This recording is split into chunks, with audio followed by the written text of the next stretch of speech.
If I were to ask you who is the smartest person in the crypto space, who's the greatest programmer, developer, I would assume that it would probably be Vitalik, Gavin Woods, creators of Solana, right? Like there's a few names that really stand out. Charles Hotchkins. And you think about what they've created, right? But what were they really trying to create? They've all been trying to create an infinitely scalable layer 1 blockchain, but they couldn't. The smartest minds in the industry couldn't figure out how to build a layer 1 blockchain. Maybe not that they couldn't figure it out, right? But what it would take to build that is to rewrite a new coding language from complete scratch. So it's not a small undertaking. It's not something that you could do in Solidity or could do very easily. Like it's so complex that if you didn't have your own specific coding language that you custom built yourself, I'm not sure if it would be possible. So you talk about Vitalik and how smart he is, and then you see what Kadena has built. How smart Stuart Popejoy and Will from Kadena would have to be to create what they created is absolutely revolutionary, and it's going to change the space. So in this video, we're going to do a deep dive into Kadena price predictions. We're going to talk about different techs. We're going to talk about different blockchains. I'm going to show you guys where I think Kadena is going. I'm going to show you guys exactly what my key retrace targets are, and I'm going to show you guys where, if price comes down, I'm going to buy another 20,000. But I just bought 1,000 at 20. Don't care that it came down in the least bit. And we'll talk about that in a minute, but I'm going to buy some more here in a very short period of time, and probably a lot. If it comes down just a little bit more, I'm going to sell off some more assets, and I'm going to put a lot in I'm going to put a lot in on Kadena. So just let that one sit there about how smart they would be. And I think it's funny when people hear like, oh, Jpmorgan Chase, like they got Jpmorgan Chase in the background. Jpmorgan Chase is all over this. It's so funny when people like, you guys have watched me interview the team, so I actually know what is actually going on. I'm not just hypothetically reading a few pages of a website and going, oh, I think I know what I'm talking about and I'm going to make videos on it. No, you guys seen me do the work. You guys seen me do the research. Kadena has zero connection to Jpmorgan Chase. 100% fact. They are not connected. Jpmorgan Chase is not invested, nothing. Stuart Popejoy created Jpmorgan Chase's first blockchain, right? Stuart and Will both had different ideas of what they wanted to do for a blockchain, and Jpmorgan didn't want to do it. So guess what they said? You know what they said to Jpmorgan, don't you?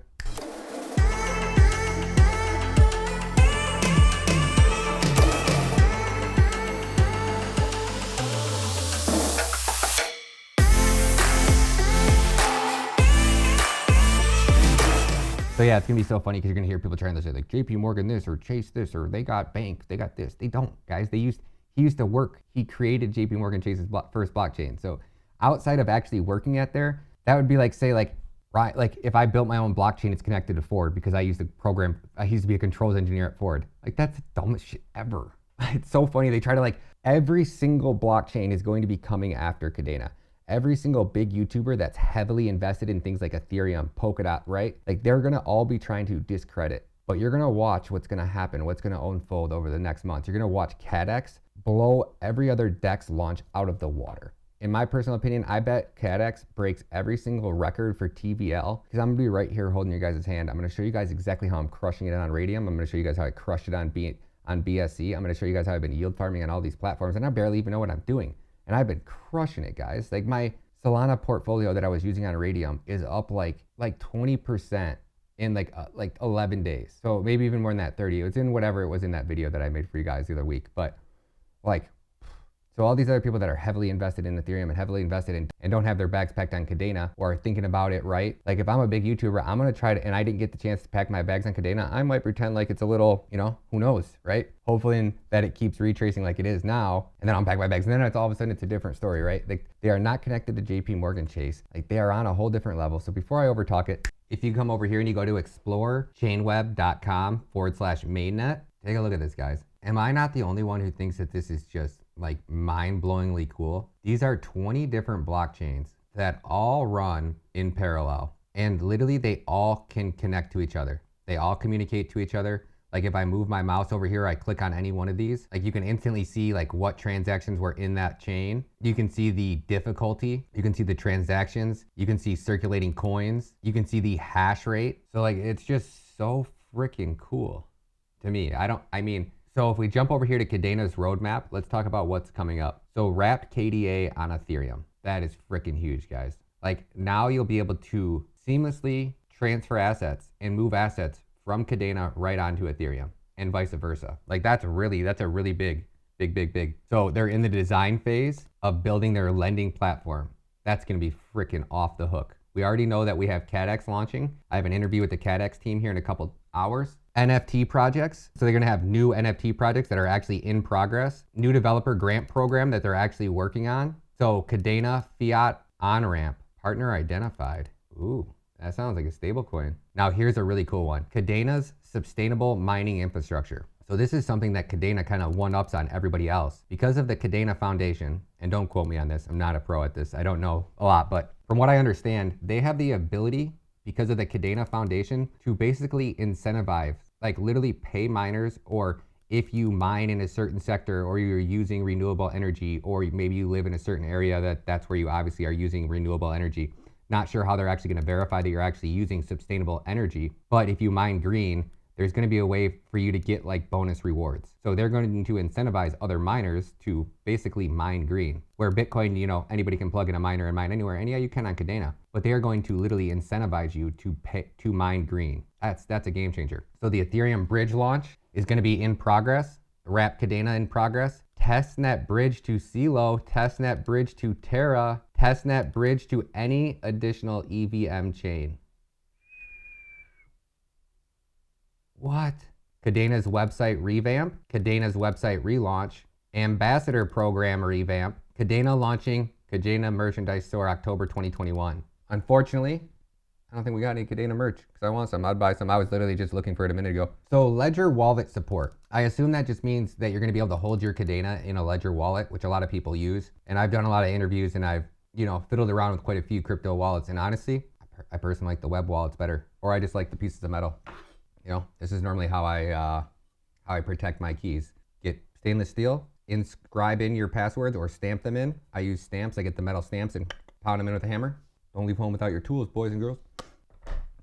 But I do love Chainweaver. I do like Chainweaver. I shouldn't say I don't love it because it's just not as like user-friendly as cool, but for a crypto wallet, it does what it's supposed to do. So Chainweaver web application, we've seen that pop off. That's really cool. Additional wallet integrations and web extension wallets. So that's pretty cool. Like the web extension wallets, I assume that'll be like a little browser drop down right up here. And hopefully it's like Phantom. Like if I were to pick one web wallet that I would be like, yeah, that's the one I want. And I hope Kadena goes that route, would be something like Phantom, where I can literally take a look at my Star Atlas NFTs. You know, like it's so cool. Like when I take a look at my ships, I got ships, guys. I got NFT ships. Like something that makes it really easy for you to see all your LP tokens. Personally, don't really care for the question marks over here, you know? I think that like even if I'm staking Radium and LP token, like give me a cool symbol over here, you know? Step it up, guys. I'm over here like complaining about like the lamest things. Like this, the Phantom wallet's just off the hook. Hopefully Kadena does that. And what's really nice about the Phantom wallet is I can swap things right in here. I don't have to go to a DEX.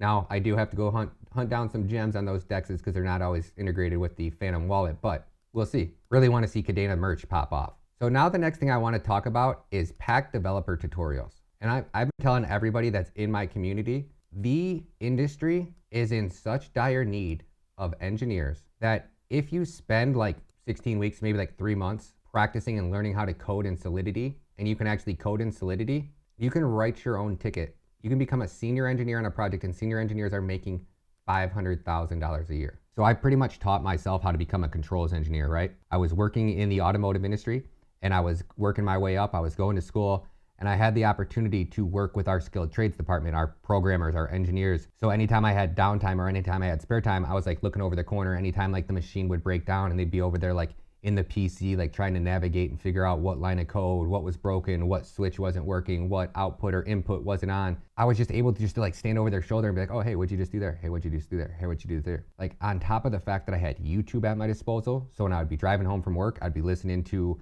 just people talking about how to program and how to code. And that was in RS Logic 5000. But where I'm going with this is I watched a few videos on Marlowe, and I think that's the Cardano smart contract language. I'm pretty sure Cardano's in Haskell. But then Marlowe is like their simplified version of it. And I'm pretty sure Pact is the same way. That Pact is Kadena's programming language. And what Pact is Pact is human readable code.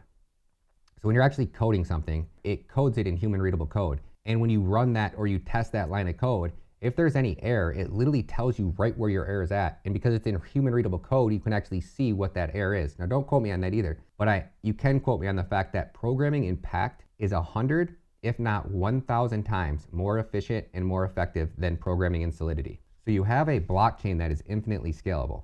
You have a blockchain that was created by somebody. Everybody knows how smart Vitalik is. Everybody knows how smart Gavin Woods is, right? Everybody knows how smart Charles Hotchkiss is, right?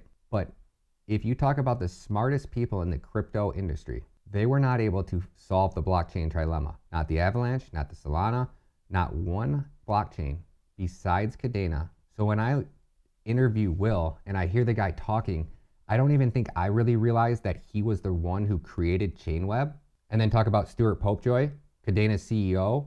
When I interviewed him, I don't think I really realized that he created Pact. And I didn't really realize like what that actually was and what that means for Kadena. So if you think Vitalik's smart, you think Gavin Woods is smart, you think that these developers and creators on these other blockchains are smart. If Will and Stuart did what the other 15,000 blockchains before them failed to do, it's hard to think anything else but just absolute market domination. You take a look at Apple. Why did Apple dominate? Because they added such a higher, superior value add as far as everything goes. Quality, customer service, in-store experience. Like the whole experience of being in the Apple ecosystem is much more of like, it's like that family feel. Now, whether you like Apple or not, we can compare Facebook to MySpace, right? MySpace just failed to integrate, right? MySpace thought that they had the world by the balls. They didn't think that there was any competition.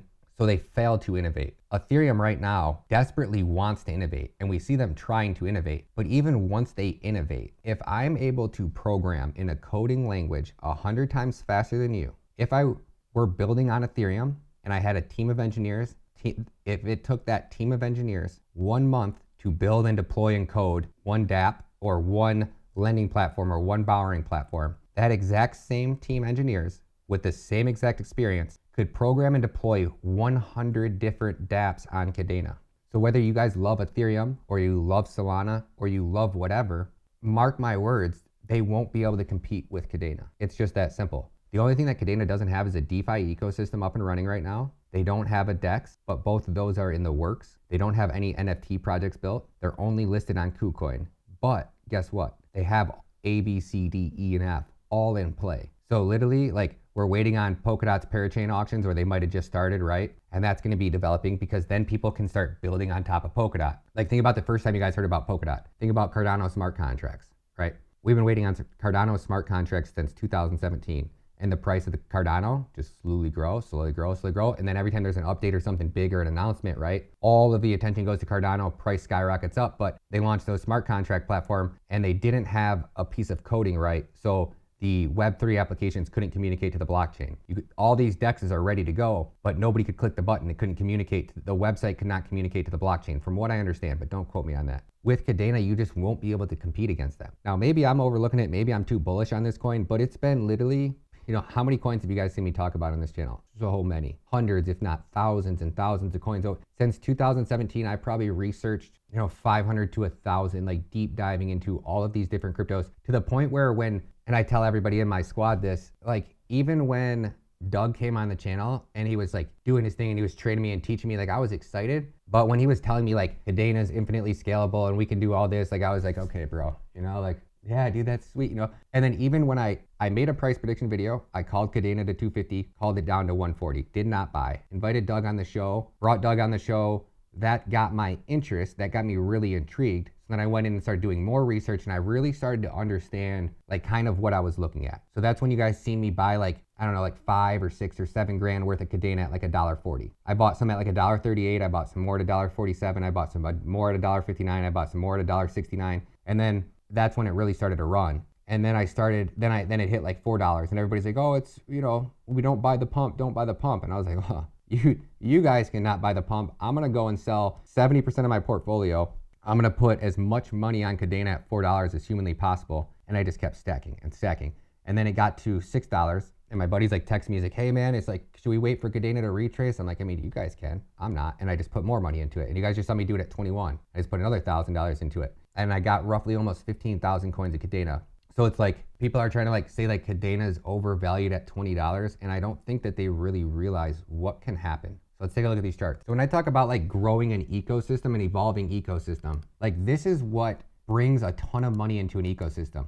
And why does it drive the price of a coin up? Even if it doesn't immediately bring a ton of money into an ecosystem. Why is Ethereum blowing up right now? It's not the tech, it's not new projects, it's nothing that has to do with like Ethereum being scalable. There's no news about when proof of stake is gonna actually launch. And I find it extremely hard to believe that it's gonna launch anytime soon. So what you see is people like just can't use, like they can't use their Ethereum. They almost, like you can't even send it off an exchange because it's so expensive. I mean, you could send it off an exchange because they're only gonna charge you like 10 bucks or whatever it is, but it's still like so much money, guys. So when I'm over here like, hey guys, like we have DeFi getting ready to pop off, DEXs are getting ready to pop off, borrowing, lending, wrapped KDA, you know, on Ethereum. So people are gonna be wrapping up their Kadena. They're gonna be wrapping up their Ethereum. Like it's just gonna drive both coins up in value because, and then once DeFi pops off and I'm over here showing you guys like how much money I'm making, like just take a look at Radium. Like right now on Radium, and I was dropping videos when Radium launched, so it hasn't even been like 4 or 5 months, and there's what, $2.28 billion total value locked, total trading volume $30 billion. So this is just, to me, this is bonkers. Like it's like almost hard to wrap your head around and understand. And this is what I keep trying to tell people. Like I was doing great in crypto, you know, making thousands and thousands of dollars, but it wasn't until I really started to understand like how ecosystems evolve and what really takes ecosystems to the next level. What really takes ecosystems to the next level? Why did Solana blow up? A few really big NFT drops for sure, the video game Star Atlas, and then the attention that they were getting because everybody wants to build on Solana. Like over here, I just made 298 lyrics and 0.3767 Radium, right? So I can harvest it, and then I can come back over here and I can be a liquidity provider, right? So now I can come down here, take my lyrics. Now I have 863 lyrics, right? So if I just put in the max lyrics, and this is why I almost feel like that there's just no way that Solana is going to be able to handle the transactions that they say. Or maybe it's just the fact that Radium, like there's something wrong with Radium. I made a video on how to like yield farm on Radium the other day, maybe like a week ago, and it was like boom, boom, boom. And I was like, oh my gosh, they fixed Radium. This is awesome. Because like you guys see me over here, I can't, like these numbers should automatically update themselves. Like you can't have, so lyrics and Radium, right? Like I should be able to add to this, right? I should be able to come over here and hit max and it should automatically, so okay, so 3.2. Oh, see, like I can't even interact with it. It's driving me crazy. So I can't stake all of my lyrics because I need more Radium. So in order to restake this, I need more Radium. So I'm gonna come over here. I'm gonna choose Solana, because I got 3 Solana, and I'm gonna choose Radium, and I'm gonna swap 1 Solana for Radium. Like it says insignificant balance, but it,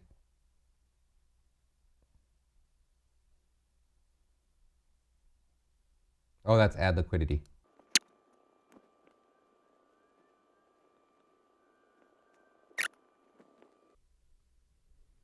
See what I'm saying? I come over here like any day now.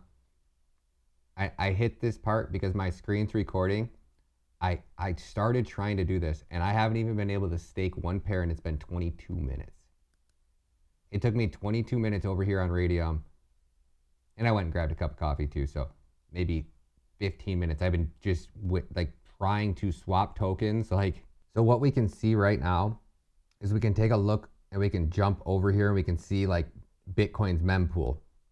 So we can see that there's 870 unconfirmed transactions. What that means is there's basically 870 transactions already waiting to get put into the next block. And it looks like that's at its max. Oh, right now.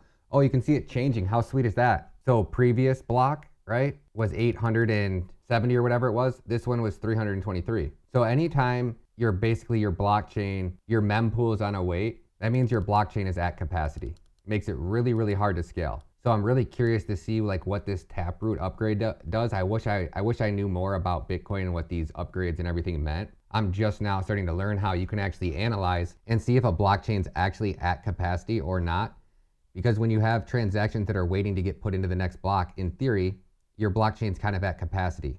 So I jump over here and I take a look at the max. So it's 1 million bytes, which is 1 megabyte. And if I come over here and I take a look at the block explorer, I can see that we are at capacity like 1.48, 1.5, 1.46, 1.62, 1.74. So I'm kind of curious on how they're able to fit more into a block, but you can see that the Bitcoin network is full for the majority of the time. Like there's a few slots over here that had, you know, space left in that block, but for the most part, most of the time the Bitcoin network is pretty much at max capacity.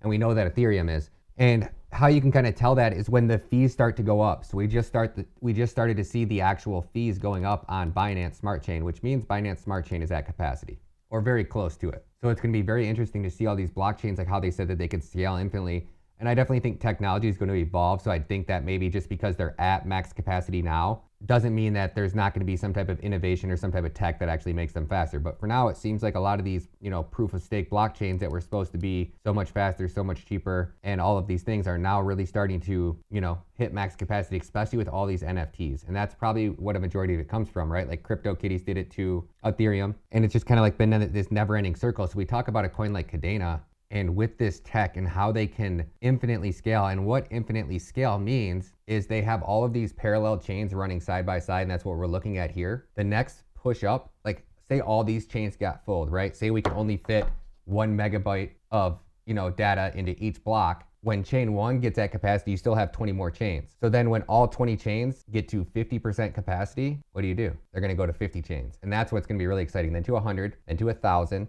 and it's just gonna continue to scale and scale and scale. It's gonna be really, really exciting, guys. Like this tech is so revolutionary, it's just new. So when we talk about price, I say I'm super, super confident that anybody who thought that they missed out on Kadena and didn't get to get in when Kadena hit $25 on 11/10, I actually think it hit somewhere upwards of like 28. All-time high, 28.25. And it is up 14,000% from its low of 12 cents on January 11th, 2021. Man, oh man, I wish I would have found Kadena then. But I got it, started buying it at $1, and I bought another $1,000 yesterday at 21. And it doesn't bother me the slightest bit that I paid, you know, that I bought. I could have bought a few extra coins. I wish I would have, you know, I wish I could have waited. But to me, I think that what Kadena is waiting on for that next push up, obviously, is the market to turn bullish again, right? When Bitcoin's dumping pretty hard like it has been, we all know that Bitcoin dictates the market, right? So when Bitcoin's having these big red elephant candles, these market makers manipulating price, I personally think that right here is this solid layer of support. And in order for Bitcoin to continue to go up, a decent amount of retail traders need to get behind it, but also a decent amount of institutional investors. I think there's a lot of people sitting on the sidelines waiting for these Bitcoin spot ETFs to get approved. And when they didn't get approved, it's a good opportunity for these exchanges to make sure that they're not losing money, right? Because right now, when we go up, anybody that bought in right here is in the green. So once we start making that push up, in theory, these exchanges are losing money because the price is going to come up. Now they'll definitely make it back off, you know, liquidations and all these things. But I think people kind of get too overconfident and they started going too big on their leverage. And these exchanges just see it as an opportunity to make a quick buck because they know that Bitcoin's going to the moon. When the market's almost overwhelmingly obvious that it's bullish, we become bearish. When the market looks overwhelmingly bearish right now, this is the time to be the most bullish. It's very hard to want to long something when the market's falling because you always think it's going to keep coming down. You think it's going to keep coming down. And yes, it might. Or it might do what it did right here, you know, right here, right here, right here. Everybody was panicking just like they are right now. Bull runs over, bull runs over, bull runs over. But it wasn't really till right here, right? When we really started to put in slightly lower highs, slightly lower highs, slightly lower highs after a major insane run up. Right now, Bitcoin's only gone up what? That was 135% from its bottom in 120 days. Now that's great. But that's not like me thinking like, oh, the bull run's overinflated, Bitcoin's overpriced. I think Bitcoin's so undervalued at 60,000. And I personally just keep seeing this as like the buying opportunity. Like I thought for sure Bitcoin was gonna be 75, 80,000. You know, I wasn't gonna be able to keep buying it, or I would be able to keep buying it, but I would just like the increments are gonna be so small. And like by the time it got to 100K, you know, you're gonna be paying 100K for one Bitcoin. If you're like me, I really wanna hold a whole Bitcoin, right? And I could own multiple ones if I sold my Kadena, but I don't wanna sell my Kadena either. So I think that this is bottom for Bitcoin. We did come right down to the 0.382. Maybe, just maybe, we come down again to confirm at 55,000. We do have this key solid area of support right here. And what's also awesome is we can jump over here and take a look at into the block. And I can actually show you guys exactly where support and where resistance is. See all this right here? This is liquidity, guys. And you can see now people are holding, right? Like this ball right here that's super tiny, I don't see one above 67,000, which makes me think that there weren't many addresses that bought Bitcoin and continue to hold it at above 67,413. Now, maybe it's just not big enough to put on the charts, but we can see right here, we have a good amount of support behind us. The biggest area of support that I see is between 56 and 58, but 55 to 56. So if we come down one more time, like this would be my immediate, like long. Like I'm already longing right now, and my liquidation price isn't until like 54,000 or something like that. So I'm pretty good. And I only got a couple $100, maybe like 500 total. So I'm not really worried about it, but like what's gonna turn this cycle around, I think is just the hyperinflation. Like I personally, like I get paid by YouTube, I get paid every month. And with the rate of inflation and the time it takes me to get my check, because you do work on YouTube for a month and then YouTube goes, okay, we owe you X amount of money. And then they have to wait in case anybody cancels membership. So it's like not till like the 21st of the next month. So it's like 51 days before I actually get my check from YouTube. If the inflation rate, quote unquote, is 6.7% this month, that means next month it's probably gonna be 10, right?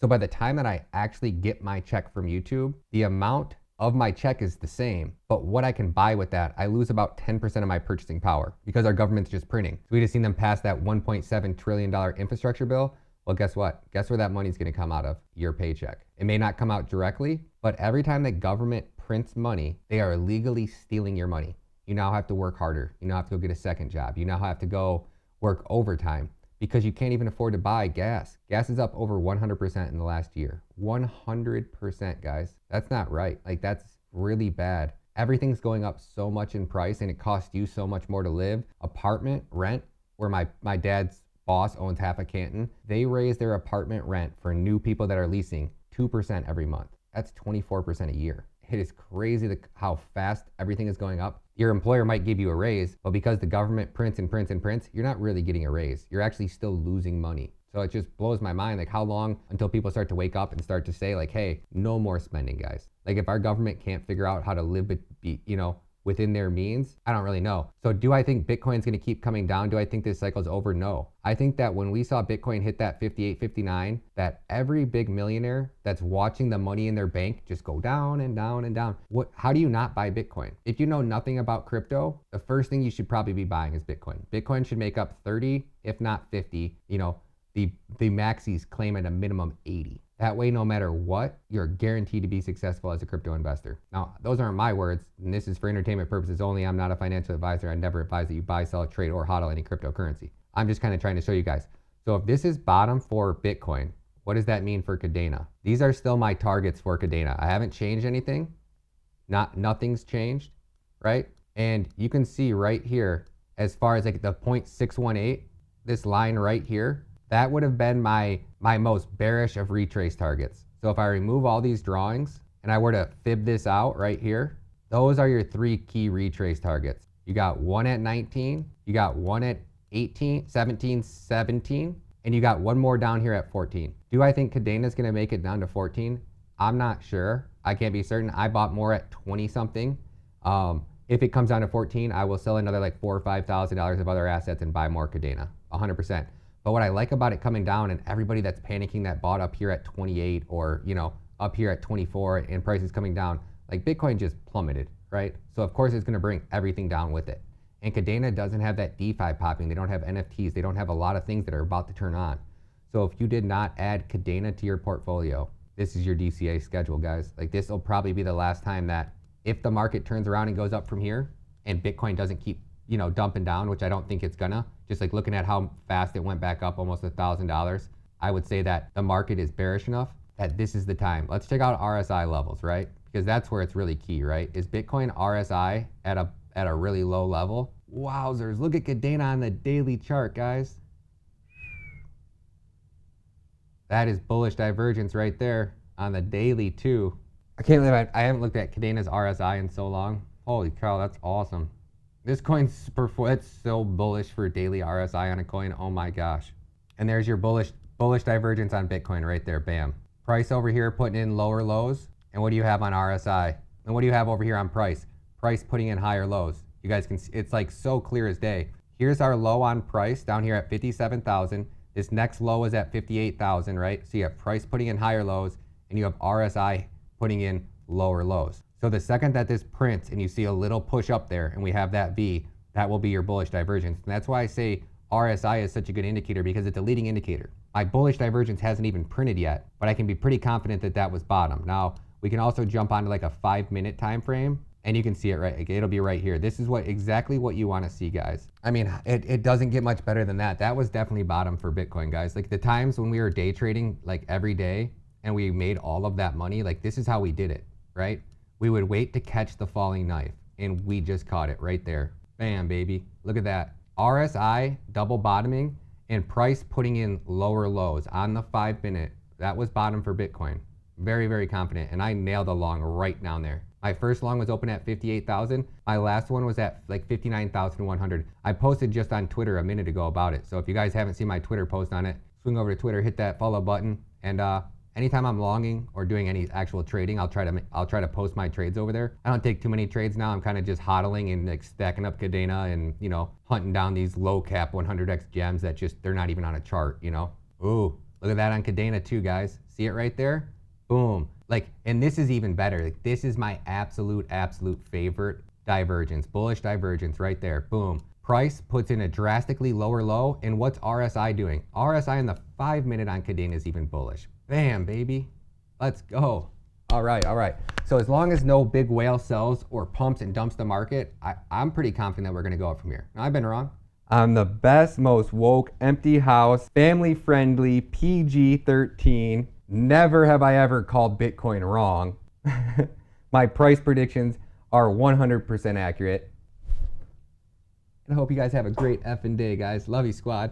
So, yeah, pretty confident that Kadena's here at bottom, man. I'm excited, guys. I don't know about you guys, but like it's really nice just being in an asset that I'm extremely confident in. Like whether the market goes up from here, like I'm getting into the next Ethereum in my head. You guys can think about it however you want, but to me, this is the next Ethereum. This is the next Cardano. This is the next holy grail opportunity when you're going to be looking back a couple years from now and going, geez, oh, geez, $600 or, you know, just, I think it's going to be the fact that like how fast. So put it this way, even when Ethereum 2.0 launches out, because it's programmed in Solidity, if me and you were working on same exact project, but I was building on Kadena, you were building on Ethereum, I could build 100 applications in the time it took you to build one on Ethereum. Like you just got to think about like, why was Facebook able to take over MySpace? Because Facebook innovated. Facebook took what MySpace started and made it 100 times better. Kadena's literally taken what Ethereum, Kadena got to sit back and watch all these other blockchains and where they failed at, right? Oh, super difficult to code. Okay, let's write our own coding language, right?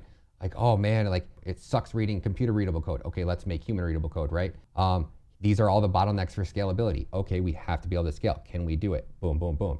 Like everything. Okay, they just watched every single DEX launch. They don't have a DEX yet, right? But they're building one. So what do you guys think is going to happen with that DEX? Like you saw what they were able to do with their blockchain and how it changed. It's going to change everything. Like just imagine their DEX. Now they've now watched what Uniswap, PancakeSwap, Olympus, like all of these key, you know, swaps and all of the cool features that they do.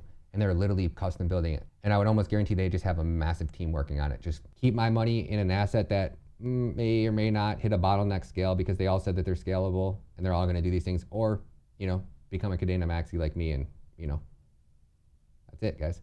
SEC regulations are going to come out maybe tomorrow, maybe next week, maybe next month, maybe next year. Doesn't know.